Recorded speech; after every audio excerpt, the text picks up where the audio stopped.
Ada 10 bencananya penuntut ilmu itu, adik-adik sekalian. Pertama apa? Bencananya penuntut ilmu itu yang pertama apa?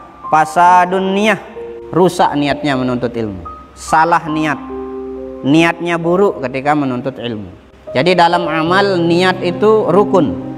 Rukun itu apa? Pondasi. Kalau bangunan ini pondasinya kuat, apakah kuat bangunannya? Kuat. Tapi kalau bangunan ini pondasinya lemah, apalagi hancur, rusak, apakah kuat bangunannya? Akan hancur juga. Nah, maka seseorang sehebat apapun, sealim apapun, kalau sudah rukunnya rusak, niatnya rusak, maka ilmunya pun akan ikut rusak. Bencana yang kedua bagi penuntut ilmu. Ini kenapa diurutkan nomor 1, nomor 2, ini pasti sering terjadi nih dalam penuntut ilmu.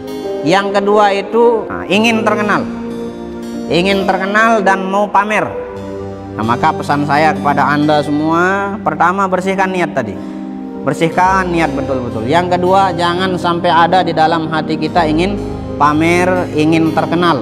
Kalau bahasa sekarang itu ingin viral. Niat kita jangan sampai ingin dilihat sama orang, siapapun, penghafal-penghafal ini.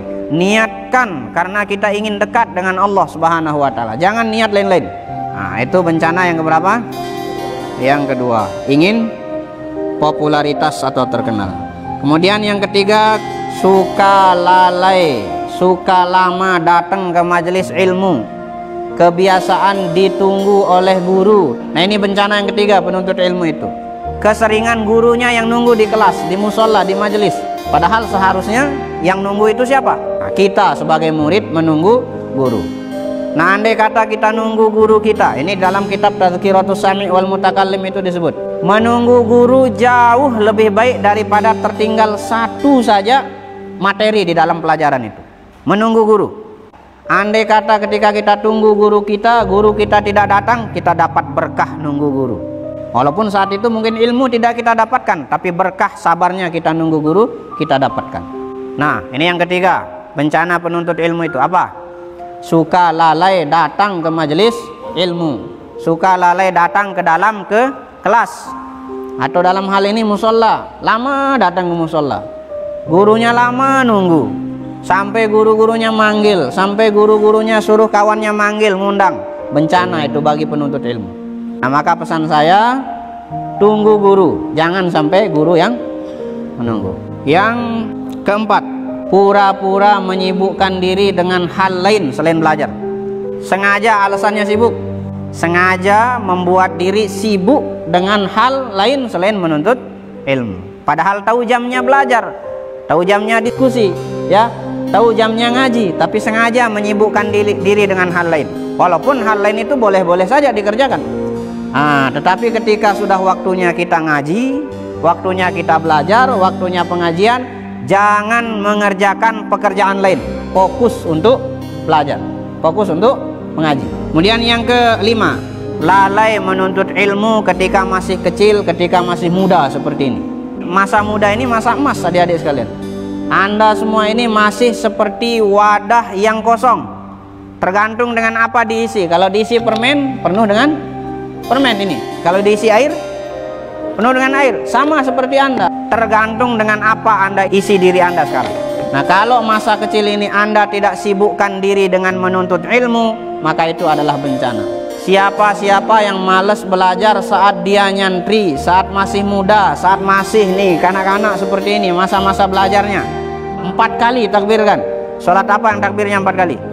Sholat mayit. Kenapa ditakbirkan 4 kali? Orang itu sudah dianggap mati sekalipun dia masih bernapas. Tuh, kalau kita malas belajar ketika masih kecil, nih sudah nih masa-masa kita belajar ini, sibukkan diri dengan ilmu. Karena besok kalau sudah tua, apalagi sudah berumah tangga, sudah punya pekerjaan, tidak ada kesempatanmu untuk ngisi dirimu dengan ilmu. Sekarang nih, mumpung belum ada pekerjaan kalian sekarang apa? Hanya belajar, hanya ngaji, hanya itu. Jangan kamu pikirkan uang, orang tua yang pikirkan. Selanjutnya, malas, enggan menuntut ilmu, enggan mencari guru, enggan mencari kawan-kawannya yang bisa, yang pandai, yang pintar, yang alim untuk belajar. Musibah itu adik-adik sekalian. Ketika ada di dekatmu kawan-kawanmu yang pintar, yang cerdas, tapi kamu tidak manfaatkan, tidak datangi untuk belajar, maka itu musibah bagi kamu, musibah bagi penuntut ilmu. Kemudian yang ketujuh, tazkiyatun nafsi. Nah, ini yang paling bahaya nih, selain yang pertama. Ini juga bahaya adik-adik sekalian. Apa itu? Merasa diri pintar, merasa diri baik, merasa diri cerdas, sehingga karena merasanya itu dia malas, dia enggan untuk menuntut ilmu, maka ini adalah musibah. Sebagai pelajar, anggap dirimu bodoh di hadapan gurumu, sehingga kalau kita menganggap diri kita bodoh, ada semangat kita untuk terus menghilangkan kebodohan kita. Tapi kalau kita sudah merasa pintar, enggan kita menuntut ilmu. Makanya padi itu semakin berisi semakin menunduk. Nah, kita juga semakin hari semakin nambah ilmu kita, merasa diri semakin kurang, merasa diri semakin bodoh.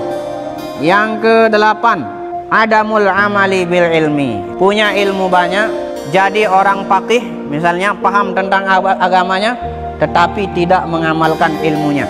Orang yang berilmu tetapi tidak mengamalkan ilmunya, maka itu termasuk orang yang rugi. Itu termasuk orang yang dapat bencana. Sekarang 9 ini. Al-ya'su. Al-ya'su. Al-ya'su itu artinya suka putus asa, kemudian suka merendahkan diri. Nah, ini bencana ini bagi penuntut ilmu. Nah, seharusnya penuntut ilmu tadi pertama merasa diri tidak punya ilmu, di samping itu bersemangat untuk belajar. Jangan putus asa. Yang terakhir itu adalah suka menunda-nunda. Kebiasaan menunda-nunda. Misalnya sekarang setelah asar dia mau buka kitabnya, mau ngapal. Nanti sudah selesai maghrib, ditutup kitabnya, ditaruh. Nanti selesai maghrib buka lagi, ambil kitabnya. Nanti sudah setelah isya. Akhirnya sampai 24 jam dia nunda-nunda terus. Nah, maka musibah yang besar juga bagi seorang penuntut ilmu itu adalah suka menunda-nunda waktu. Kalau kamu bisa kerjakan sekarang, sebelum ada kesibukanmu yang lain, kerjakan sekarang. Jangan tunda-tunda. Jelas ya? Nah, saya ingin tambahkan yang ke-11.